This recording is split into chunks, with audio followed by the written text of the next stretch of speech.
आज से Bihar police constable की नई भर्ती के लिए एक न्यू बैच को स्टार्ट कर रहे हैं, जिसमें हम लोग बिल्कुल शुरुआत से जीके, जीएस और हिंदी व्याकरण के प्रश्नों को कवर करेंगे। और दोस्तों, इतिहास में पहली बार बिहार पुलिस कांस्टेबल में 21,000 प्लस के आसपास नई भर्ती आ रही है। तो आप लोगों के लिए इस बार बिहार पुलिस में जाने का बहुत ही बेहतरीन चांस है, इसलिए आप सभी आज से और अभी से ही अपनी तैयारी में लग जाइए, क्योंकि इस बार आप लोगों को अपने लिए एक सीट कंफर्म करना है। तो चलिए, आज आपका न्यू प्रैक्टिस सेट 1 चलेगा। और दोस्तों, ये क्लास आपको डेली रात 8 बजे लाइव चैट के साथ मिलेगा, तो आप सभी टाइमिंग को ज़रूर ध्यान रखें। तो चलिए, जल्दी जल्दी से आप सभी लाइव में जुड़ जाइए। सभी को गुड इवनिंग, गुड इवनिंग। तो चलिए, सेशन की शुरुआत करते हैं आज के प्रश्नों से। तो फर्स्ट क्वेश्चन है, विश्व की सर्वाधिक औसत वर्षा कहाँ होती है? चेरापूंजी में, मौसिनराम में, कोलकाता में या फिर डी चेन्नई में। और दोस्तों, आंसर करने के लिए आप लोगों को नीचे लाइव चैट का ऑप्शन मिल रहा होगा, इसलिए प्रत्येक स्टूडेंट को नीचे लाइव चैट में अपना अपना आंसर बताना है।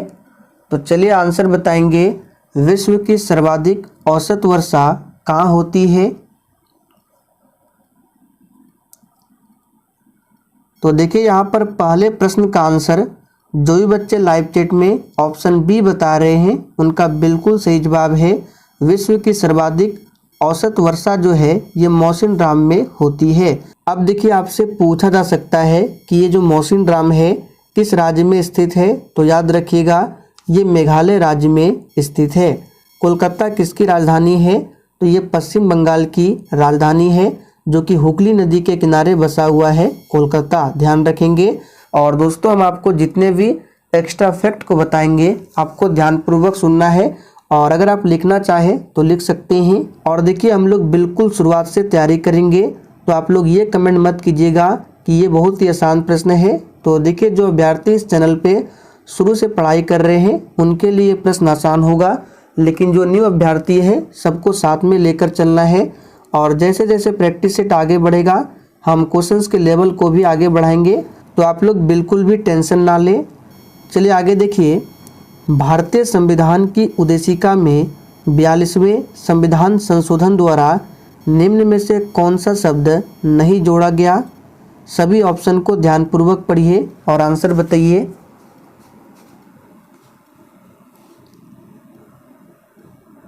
तो यहाँ पर दूसरे प्रश्न का आंसर जो भी बच्चे लाइव चैट में ऑप्शन डी बता रहे हैं उनका बिल्कुल सही जवाब है। गणराज्य शब्द को नहीं जोड़ा गया था। अब देखिए, उद्देशिका की बात करते हैं तो इसको प्रस्तावना कहा जाता है, और प्रस्तावना को संविधान सभा के सामने किसने प्रस्तुत किया था? तो पंडित जवाहरलाल नेहरू ने। आपसे पूछ सकता है कब पेश किया था? तो 13 दिसंबर 1946 को पंडित जवाहरलाल नेहरू ने संविधान सभा के सामने उद्देशिका यानी कि प्रस्तावना को पेश किया था। अब बात करते हैं 42वां संविधान संशोधन कब होता है? तो 1976 में। और इसके तहत प्रस्तावना में यानी कि उद्देशिका में 3 शब्दों को जोड़ा गया था। कौन कौन से 3 शब्द हैं? समाजवादी, पंथ निरपेक्ष और अखंडता। तो गणराज्य नहीं होगा, ध्यान रखना है। और जो कल मध्य निषेध सिपाही की परीक्षा ली गई है उसमें प्रश्नों का लेवल जो रखा गया था मॉडरेट लेवल का रखा गया था। जो एग्जाम का पैटर्न होता है उससे हटकर पूछा गया था। ज़्यादा टफ भी नहीं था, लेकिन कुछ क्वेश्चंस थे जो सीडीएस एनडीए लेवल का भी पूछ दिया गया था। इसलिए हम लोग इस बार कोई भी रिस्क नहीं लेंगे। प्रैक्टिस सेट में इजी, मॉडरेट, टफ सभी लेवल के प्रश्नों को कवर करेंगे। आगे देखिए, निम्नलिखित में से कौन सा एक जीवाणु जनित रोग नहीं है? चलिए, आप सभी तीसरे प्रश्न के लिए आंसर बताएंगे। और अगर आपको किसी भी प्रश्न में किसी भी प्रकार का थोड़ा भी डाउट हो तो आप लोग तुरंत कमेंट करके पूछ सकते हैं। आपके कमेंट का रिप्लाई 100% दिया जाएगा। तो यहाँ पर तीसरे प्रश्न का आंसर क्या होगा? जीवाणु जनित यानी बैक्टीरिया जनित रोग नहीं है, तो इसका आंसर हो जाएगा इन्फ्लुएंजा, क्योंकि ये जो रोग है ये विषाणु यानी कि वायरस से होने वाला रोग है। बाकी हैजा, क्षय रोग, एंथ्रेक्स जिसको गिल्टी रोग भी कहा जाता है, ये सभी बैक्टीरिया जनित रोग है। और देखिए, ये जो क्षय रोग है इसको बोला जाता है टीबी। टीबी या क्षय रोग एक ही चीज़ है। आगे देखिए, मतदान की आयु 21 वर्ष से घटाकर 18 वर्ष की गई थी। किस संविधान संशोधन से किया गया था? आंसर बताएंगे। और देखिए, इसका PDF आपको टेलीग्राम पर मिल जाएगा। टेलीग्राम का लिंक इसी वीडियो के नीचे डिस्क्रिप्शन बॉक्स में दिया गया है, आप लोग जाकर ज्वाइन कर सकते हैं। तो मतदान की आयु 21 वर्ष से घटाकर 18 वर्ष किया गया था। तो कौन सा संविधान संशोधन था? याद कर लीजिए, 61वां संविधान संशोधन। अब आपसे पूछा जा सकता है ये संशोधन कब होता है? तो 1989 में। इन सभी फैक्ट को ध्यान रखेंगे। आगे देखिए, भारतीय संविधान पूर्णतः किस तिथि से लागू हुआ था? बिल्कुल आपको सोच समझकर आंसर करना है। और इस प्रैक्टिस सेट में आपके जितने भी प्रश्न सही होंगे आपको सेशन के लास्ट में कमेंट करके अपना अपना स्कोर जरूर बताना है। मैं सभी के स्कोर को चेक करूंगा। तो देखिए, भारतीय संविधान पूर्णतः किस तिथि से लागू हुआ था? तो सबसे पहले हम लोग जान लेते हैं ये बनकर कब तैयार हुआ था। तो देखिए, बनकर तैयार हुआ था 26 नवंबर, यहाँ पे लिख देते हैं 26 नवंबर 1949 को हमारा संविधान बनकर तैयार हुआ था। और बनने में कितना समय लगा था? तो 2 वर्ष 11 माह 18 दिनों का समय लगा था। और ये पूर्ण रूप से कब लागू हुआ था? तो आप सभी जानते हैं 26 जनवरी 1950। तो यहाँ पर डी ऑप्शन जो भी बच्चे दिए हैं बिल्कुल सही जवाब है, 26 जनवरी 1950। आगे देखिए, भारतीय संसद में कितने सदन हैं? चलिए आप सभी 6 के लिए आंसर बताएंगे। भारतीय संसद में कितने सदन हैं? तो यहाँ पर इस प्रश्न का आंसर जो ये बच्चे 3 बता रहे हैं उनका बिल्कुल गलत है। देखिए, यहाँ पे क्या पूछा गया है? संसद में कितने सदन है, ना कि अंग है। देखिए, भारतीय संसद के 3 अंग है। कौन कौन से? लोकसभा, राज्यसभा और राष्ट्रपति। लेकिन यहाँ पे क्या पूछा गया है? सदन।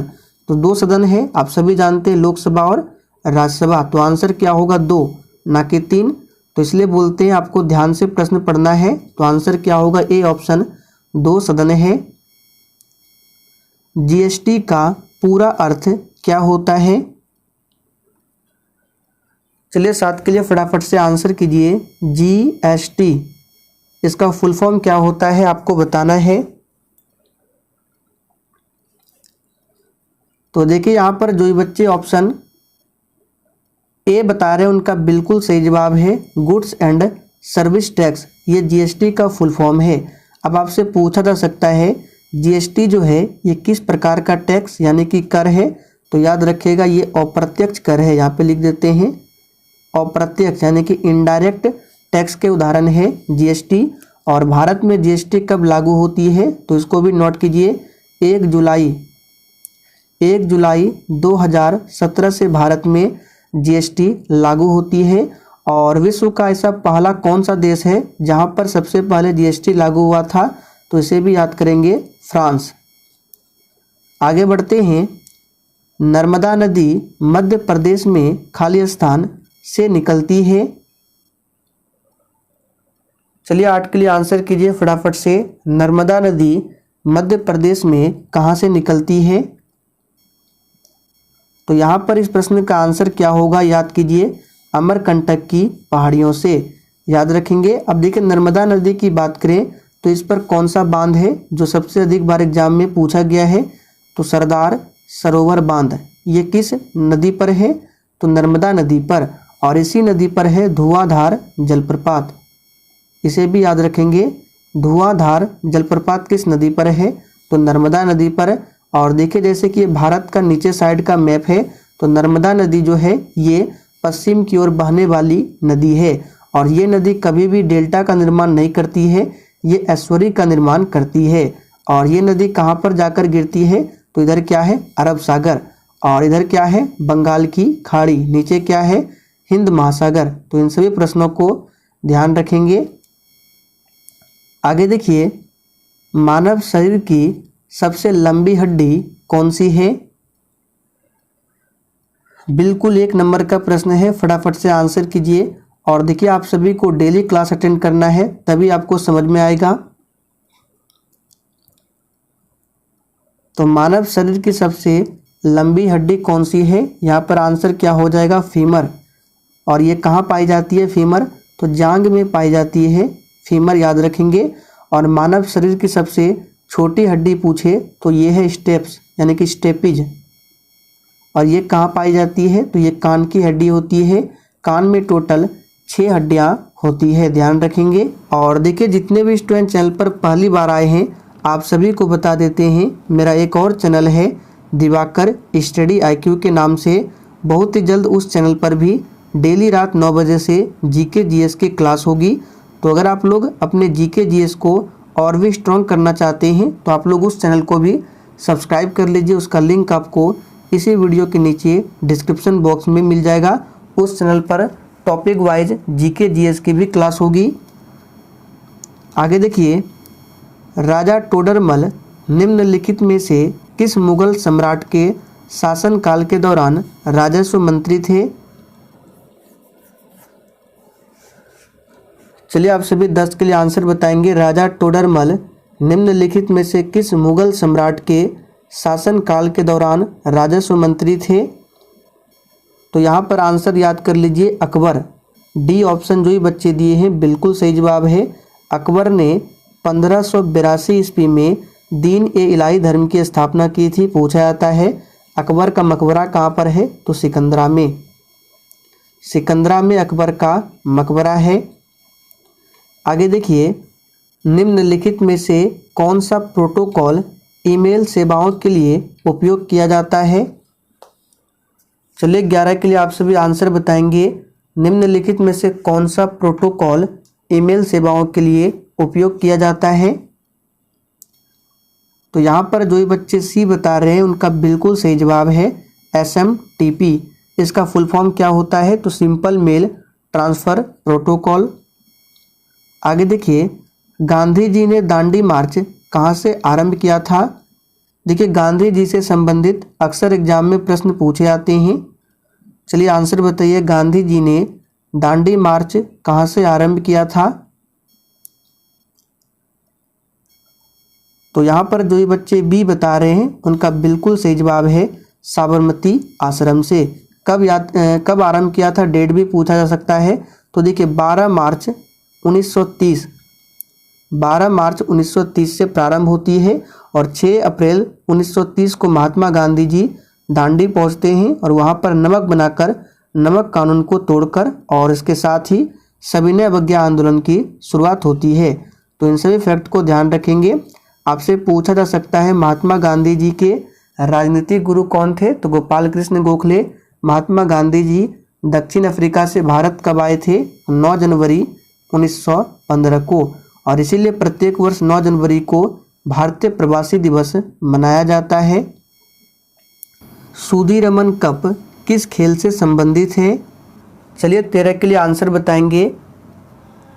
और दोस्तों अगर आप लोग सही से और प्रॉपर तरीके से तैयारी करना चाहते हैं तो देखिए हम आपको जितने भी एक्स्ट्रा फैक्ट बताएंगे आपको सभी एक्स्ट्रा फैक्ट्स को कॉपी में लिखते जाना है। इससे नोट्स तैयार होगा। 1 लाइनर फॉर्म में सभी प्रश्नों को लिखना है जितने भी हम आपको एक्स्ट्रा फैक्ट को बताएंगे। ये तैयारी करने का बहुत ही बेहतरीन तरीका है। तो सुदीरमन कप किस खेल से संबंधित है? यहाँ पे सही जवाब है बैडमिंटन। जड़त्व के नियम को यह भी कहा जाता है। चलिए 14 के लिए आंसर बताएंगे। हिंदी व्याकरण के प्रश्न लास्ट में रखे गए हैं। तो देखिए न्यूटन ने गति के 3 नियम दिए थे जिसमें से गति का जो पहला नियम है इसको जड़त्व का नियम भी कहा जाता है। तो यहाँ पर ए ऑप्शन आपका सही आंसर है। आगे देखिए, मानस टाइगर रिजर्व किस राज्य में स्थित है? चलिए 15 के लिए फटाफट से आंसर कीजिए। मानस टाइगर रिजर्व किस राज्य में स्थित है? तो यहाँ पर जो बच्चे डी बता रहे हैं बिल्कुल सही जवाब है असम राज्य में स्थित है। और असम में एक और नेशनल पार्क है जो कि बार बार पूछा जाता है, काजीरंगा नेशनल पार्क। ये नेशनल पार्क एक सींग वाले गेंडे के लिए बहुत ही प्रसिद्ध है। उत्तराखंड को फूलों की घाटी कहा जाता है। साइलेंट वैली कहाँ पर है? केरल में है। सर्वप्रथम भूगोल शब्द का प्रयोग किसके द्वारा किया गया था? चलिए 16 के लिए आंसर बताइए। सबसे पहले भूगोल शब्द का प्रयोग किसके द्वारा किया गया था? ये प्रश्न 16 अक्टूबर को मध्य से सिपाही में पूछा गया था। इसका आंसर क्या होगा? इरेटोस्थनीज। बी ऑप्शन जो ही बच्चे बता रहे हैं बिल्कुल सही जवाब है, अलेक्जेंडर वान हम्बोल्ट नहीं होगा, यहाँ पे आंसर होगा इरेटोस्थनीज। इन्होंने ही सबसे पहले भूगोल शब्द का प्रयोग किया था। भारत में बिहार का जिसके उत्पादन में विशिष्टीकरण हुआ है वह है चावल, लीची, आम या फिर डी गन्ना। तो देखिए यहाँ से आपको 2 से 3 इंपॉर्टेंट प्रश्नों को बताएंगे, आपको लिखते जाना है। तो सबसे पहले बिहार में जो सर्वाधिक उत्पादन होता है लीची, यहाँ पर बी ऑप्शन आपका सही आंसर है। अगर आपसे पूछे जूट के उत्पादन में सबसे अग्रणी राज्य कौन है, तो वेस्ट बंगाल यानी कि पश्चिम बंगाल है सबसे अग्रणी। और अगर आपसे पूछे सोयाबीन में, तो सोयाबीन में सबसे अधिक उत्पादन करता है मध्य प्रदेश। और गन्ना का कहाँ पर होता है, तो उत्तर प्रदेश। इन सभी फैक्ट को याद रखेंगे। 1857 की क्रांति के समय निम्नलिखित में से कौन भारत के गवर्नर जनरल थे? चलिए 18 के लिए फटाफट से आंसर बताएंगे। 1857 की क्रांति के समय निम्नलिखित में से कौन भारत के गवर्नर जनरल थे? तो यहाँ पर 18 का आंसर क्या हो जाएगा, याद रखिएगा लॉर्ड कैनिंग। बी ऑप्शन जो ही बच्चे दिए हैं बिल्कुल सही जवाब है। 1857 की क्रांति, यहाँ से प्रश्न पूछा जाता है इसकी शुरुआत कब होती है, तो 10 मई से। और पूछा जाता है कि 1857 की क्रांति कहाँ से शुरुआत होती है, तो उत्तर प्रदेश के मेरठ से। आगे देखिए, निम्न में से कौन सा शाक का औपचारिक स्रोत है? चलिए 19 के लिए आंसर कीजिए। निम्न में से कौन सा शाक का औपचारिक स्रोत है? तो यहाँ पर 19 का आंसर क्या हो जाएगा, शाक का औपचारिक स्रोत है सहकारी समितियाँ। बी ऑप्शन जो ही बच्चे बता रहे हैं बिल्कुल सही जवाब है सहकारी समितियाँ। आगे देखिए, निम्न में से कौन सा रंग कोहरे से न्यूनतम प्रकीर्णित होता है? अब यहाँ पे ध्यान दीजिए, कौन सा कलर न्यूनतम प्रकीर्णित होगा, तो आप सभी जानते हैं, आप लोगों ने 10th क्लास में पढ़ा होगा, जिस भी कलर का वेवलेंथ यानी तरंग दैर्घ्य मैक्सिमम होता है वो क्या होता है, न्यूनतम प्रकीर्णित होता है। और जिस रंग का तरंग दैर्घ्य मिनिमम होता है वो प्रकीर्णित ज़्यादा होता है। तो किस रंग का वेवलेंथ यानी तरंग दैर्घ्य मैक्सिमम होता है, तो आप सभी जानते हैं लाल। तो लाल क्या होगा, सबसे कम प्रकीर्णित होगा, तो यहाँ पे आंसर होगा लाल। और सबसे अधिक प्रकीर्णित कौन होगा, तो बैगनी। तो यहाँ पे याद रखिएगा लाल सही जवाब है। समस्थानिक के रासायनिक गुण समान होते हैं क्योंकि उनके, तो सबसे पहले आपको ये पता होना चाहिए समस्थानिक कहते किसको है। तो देखिए, एक ही तत्व के परमाणु जिनकी परमाणु संख्या समान होती है और परमाणु भार अलग अलग होता है उसको कहते हैं समस्थानिक। आप लोग लिख लेंगे। तो यहाँ पे देखिए ऑप्शन में है परमाणु भार अलग होते हैं, परमाणु क्रमांक समान होते हैं, न्यूट्रॉन की संख्या अलग होती है, द्रव्यांश की संख्या समान होती है। तो यहाँ पर आपको ऑप्शन के अकॉर्डिंग आंसर करना है। तो सबसे सटीक आंसर होगा ए ऑप्शन, परमाणु क्रमांक समान होते हैं, याद रखिएगा। गांधी सागर बांध किस नदी पर स्थित है?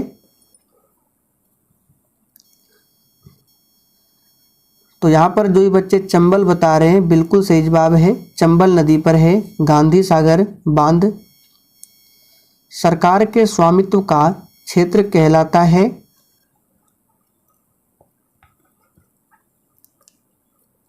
चलिए 23 के लिए आंसर कीजिए।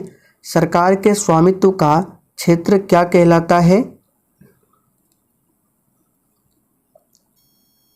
तो यहाँ पे 23 का आंसर क्या हो जाएगा, सार्वजनिक क्षेत्र, याद रखिएगा। बी ऑप्शन जो ही बच्चे बता रहे हैं उनका बिल्कुल सही जवाब है। कैल्शियम का परमाणु संख्या क्या है? चलिए 24 के लिए आंसर बताइए। कैल्शियम का परमाणु संख्या क्या है?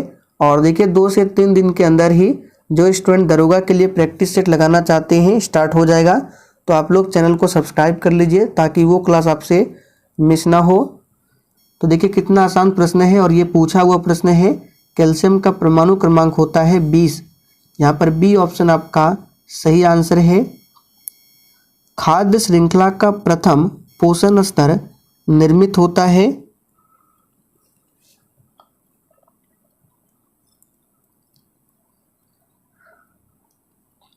तो दोस्तों खाद्य श्रृंखला का जो प्रथम पोषण स्तर होता है ये निर्मित होता है, याद रखिएगा, उत्पादक द्वारा। यहाँ पर ए ऑप्शन जो ही बच्चे दिए हैं बिल्कुल सही जवाब है, उत्पादक द्वारा। निम्नलिखित में से कौन सा इमल्शन का उदाहरण है? चलिए 26 के लिए आंसर कीजिए।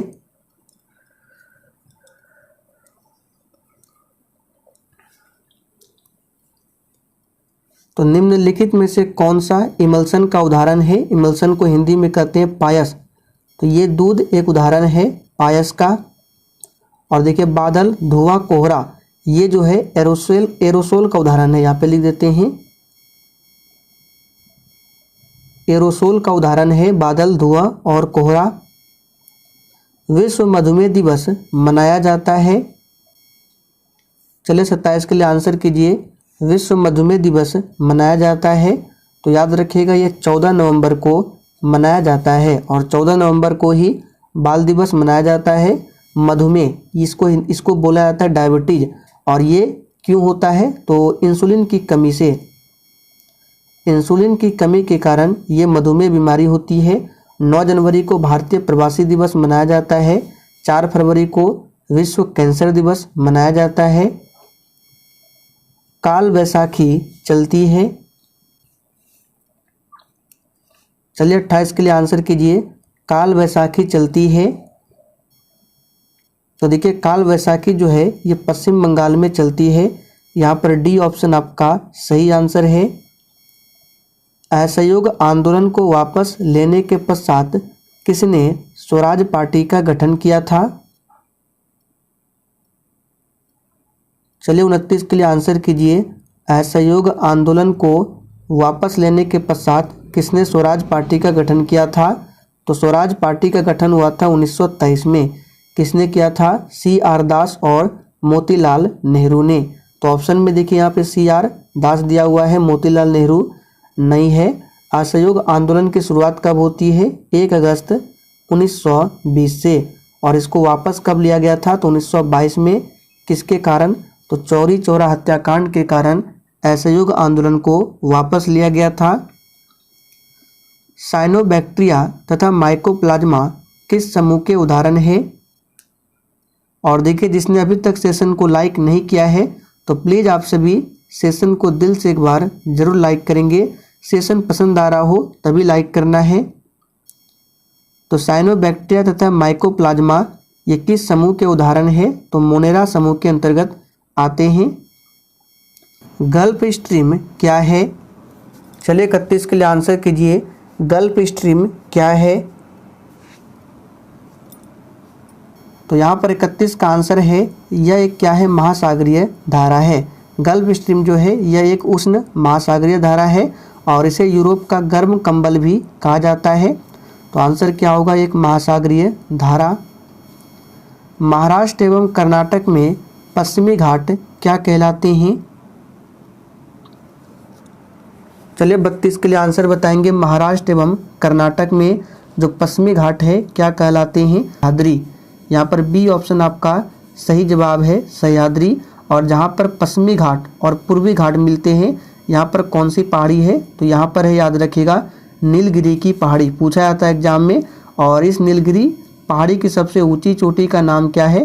तो यहाँ पे है दोदा बेटा, याद रखिएगा, दोदा बेटा ये नीलगिरी पहाड़ी की सबसे ऊंची चोटी है। दामोदर घाटी निगम कब स्थापित हुई?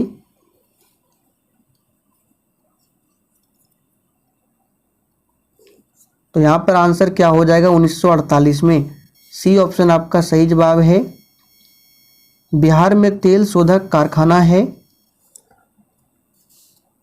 चलिए फटाफट से आंसर कीजिए, थोड़ा सा स्पीड बढ़ा रहे हैं। बिहार में तेल शोधक कारखाना कहाँ पर है? तो ये है बरौनी में। सही जवाब है सी ऑप्शन। और इसकी स्थापना कब होती है? 1964 में। आगे देखिए, एस्किमो निवासी है, कहाँ के निवासी है एस्किमो? आंसर बताएंगे। एस्किमो निवासी है, तो यहाँ पर 35 का आंसर क्या हो जाएगा? कनाडा के निवासी है एस्किमो। संसार की छत किसे कहते हैं? चलिए 36 के लिए आंसर बताइए, संसार की छत किसे कहते हैं? तो यहाँ पर 36 का आंसर क्या हो जाएगा? पामीर की पठार को संसार की छत कहा जाता है। निम्न में से कौन सा लोक जनजातीय नृत्य कर्नाटक से संबंधित है? देखिए, नृत्य की बात करें तो भारत में शास्त्रीय नृत्य पूछा जाता है, कितने हैं? तो 8 शास्त्रीय नृत्य है। और भारत में शास्त्रीय भाषा पूछे कितने हैं? तो 6 है, आप लोग नोट कर लेंगे। यहाँ पर आंसर क्या होगा? यक्षगान। निम्नलिखित में से क्या उच्च न्यायालय और उच्चतम न्यायालय, देखिए उच्च न्यायालय को हाई कोर्ट कहा जाता है, उच्चतम न्यायालय को सर्वोच्च न्यायालय और सुप्रीम कोर्ट, तो दोनों की अधिकारिता के अधीन क्या आता है?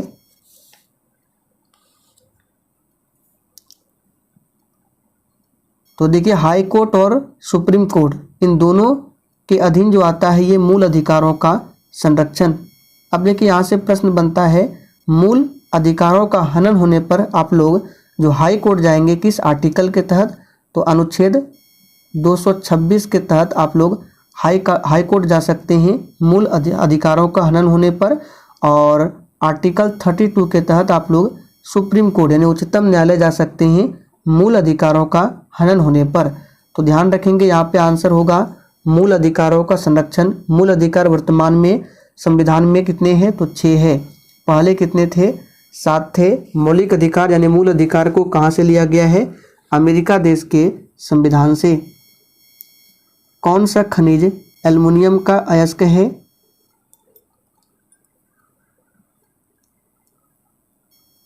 तो यहाँ पर आंसर क्या होगा? कौन सा खनिज एल्युमिनियम का अयस्क है? तो सही जवाब है ऑप्शन बी, बॉक्साइट। जिन संसाधनों का प्रयोग बार बार निरंतर किया जा सकता है उन्हें क्या कहा जाता है? तो देखिए, उसे कहा जाता है नवीकरणीय। यहाँ पे डी ऑप्शन आपका सही जवाब है। और नवीकरणीय ऊर्जा संसाधन के उदाहरण है सौर ऊर्जा, पवन ऊर्जा, जल विद्युत ऊर्जा, ये सभी है। मानचित्र बनाने के विज्ञान को क्या कहते हैं? चलिए 41 के लिए आंसर बताइए। तो देखिए, मानचित्र बनाने के विज्ञान को क्या कहा जाता है? तो कार्टोग्राफी। अंतर्राष्ट्रीय परमाणु ऊर्जा एजेंसी का मुख्यालय कहाँ पर स्थित है? चलिए 42 के लिए आंसर बताइए। अंतर्राष्ट्रीय परमाणु ऊर्जा एजेंसी का हेडक्वार्टर कहाँ पर है? तो ये स्थित है कहाँ पर? वियना। वियना ऑस्ट्रिया की राजधानी है। ए ऑप्शन आपका सही जवाब है। टिहरी बांध का निर्माण किस नदी पर किया गया है? चलिए 43 के लिए आंसर कीजिए। टिहरी बांध का निर्माण किस नदी पर किया गया है? तो याद रखिएगा, इसका निर्माण किया गया है भागीरथी नदी पर। किस राज्य में? तो उत्तराखंड राज्य में।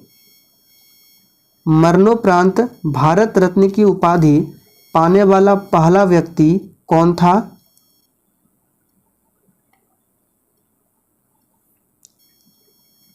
तो यहाँ पर आंसर क्या हो जाएगा? मरणोपरांत भारत रत्न की उपाधि पाने वाला पहला व्यक्ति कौन था? लाल बहादुर शास्त्री। और इन्होंने ही नारा दिया था जय जवान जय किसान का। शेरशाह को शेर खां की उपाधि किसने दिया था? शेरशाह सूरी का मकबरा भी पूछा जाता है, तो बिहार के सासाराम में है। और अभी हमने आपको थोड़ी देर पहले बताया था अकबर का मकबरा जो कि सिकंदरा में है। एक और याद कर लीजिए, बाबर का मकबरा पूछता है तो काबुल में है। तो 3 मकबरे हमने आपको बताया, अकबर का सिकंदरा में, बाबर का काबुल में और शेरशाह सूरी का बिहार के सासाराम में है। नोट करेंगे। तो यहाँ पर आंसर क्या हो जाएगा? ऑप्शन ए, मोहम्मद नूहानी ने। लोकसभा के स्पीकर का निर्वाचन होता है?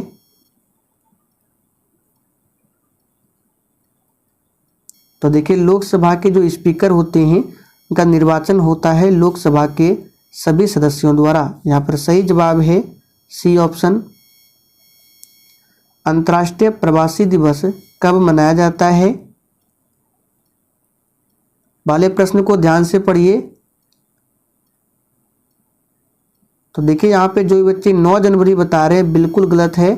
हमने आपको भारतीय प्रवासी दिवस बताया था 9 जनवरी को, ना कि अंतर्राष्ट्रीय। अंतर्राष्ट्रीय प्रवासी दिवस मनाया जाता है 18 दिसंबर को। ध्यान रखेंगे सही जवाब क्या होगा यहाँ पे बी ऑप्शन। लोसुंग त्योहार कहाँ लोकप्रिय है? यहाँ पे लोसुंग होगा इस तरह से। लोसुंग त्योहार कहाँ लोकप्रिय है? तो याद रखिएगा सिक्किम में। सही जवाब है बी ऑप्शन, सिक्किम में। जनसंख्या की दृष्टि से सबसे छोटा राज्य सिक्किम है और क्षेत्रफल में सबसे छोटा गोवा है। योनेक्स कप किस खेल से संबंधित है? तो दोस्तों योनेक्स कप जो है ये संबंधित है किस खेल से? तो याद रखिएगा बैडमिंटन से। सूरज ताल झील किस राज्य में स्थित है? तो सूरज ताल झील जो है ये हिमाचल प्रदेश में स्थित है। अब यहाँ से हिंदी व्याकरण के प्रश्न है। निम्नलिखित में से ईश्वर का सही पर्यायवाची क्या है? सभी ऑप्शन को एक एक करके पढ़िए फिर आंसर बताइए। इन चारों ऑप्शन में से ईश्वर का सही पर्यायवाची क्या है? तो यहाँ पर जो भी बच्चे ए बता रहे बिल्कुल सही जवाब है जगदीश, ईश, ये सभी ईश्वर के पर्यायवाची है। पाताल शब्द का उचित विलोम क्या है? देखिए कल एग्जाम में पूछा गया था अनुराग का विलोम। देख सकते हैं हिंदी व्याकरण से कितना आसान प्रश्न पूछा जाता है। अनुराग का विलोम क्या होता है? तो आप सभी जानते हैं विराग। और एक पूछा गया था, ऐसे था प्रश्न कि इन चारों ऑप्शन में से कौन रात्रि का विलोम, या कुछ ऐसे ही था, रात्रि का विलोम या फिर समानार्थी शब्द। तो उसमें जो आंसर था वो था सजनी। ऑप्शन में दिया था रजनी, ऐसे कुछ था। तो पाताल शब्द का उचित विलोम क्या होगा? याद रखिएगा आकाश। जिस क्रिया का फल कर्ता पर पड़ता है उसे क्या कहते हैं? चलिए 54 के लिए आंसर बताएंगे। तो चलिए इसको एग्जाम्पल से आपको समझाते हैं। जैसे यहाँ पे लिखते हैं राम सोता है। अब इसमें आप लोग बताइए इसमें क्या है? राम क्या है? कर्ता है। सोना क्या है? ये क्रिया है। आप लोग बताइए क्या इसमें कर्म है? नहीं है। तो देखिए जिस भी वाक्य में कर्म नहीं होता है वो होता है अकर्मक। अकर्मक यानी कि इसमें कर्म नहीं है। तो जब कर्म नहीं होगा तो क्रिया का फल किस पर पड़ेगा? कर्ता पर पड़ेगा। जैसे राम सोता है तो सोने का काम कौन करता है? राम, यानी क्रिया का फल पड़ रहा है कर्ता पर। तो जिस क्रिया का फल कर्ता पर पड़ते हैं उसको क्या कहते हैं? अकर्मक, यानी कि इस वाक्य में कर्म नहीं होगा। तो आंसर क्या होगा? सी ऑप्शन अकर्मक। और जिसमें क्रिया का फल जो है वो कर्ता पर नहीं कर्म पर पड़ता है उसको बोलते हैं सकर्मक। तो दोनों अंतर को याद रखेंगे। नीचे दिए गए वाक्य के लिए एक उपयुक्त शब्द चुनिए। पुरुष एवं स्त्री का जोड़ा उसको क्या कहते हैं?